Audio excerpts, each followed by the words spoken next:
এই শীতকালের মৌসুমে কিন্তু পিকনিকটাই আমাদের আসল মজা দেয়। কে বলতে হয় পিকনিক কম, এটা ঘুরতে যাওয়াই হচ্ছে। প্রথমেই বিভৎস ট্রেনের ভিড় ঠেলে চলে এসেছি হাওড়া স্টেশন। সেখান থেকে উবের বুক করে নিয়ে চললাম ভিক্টোরিয়া মেমোরিয়াল।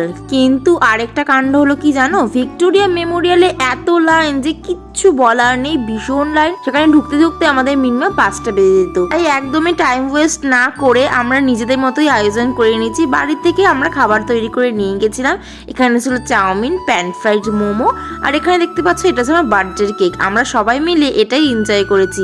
আমরা বেসিক্যালি 4 জন গেছিলাম, দিদির 2টো বন্ধু, আমি আর আমার দিদি। আমাদের যেতে এতটাই লেট হয়ে গেছিল যে গিয়েই আমরা প্রথমে খেতে বসে পড়েছি।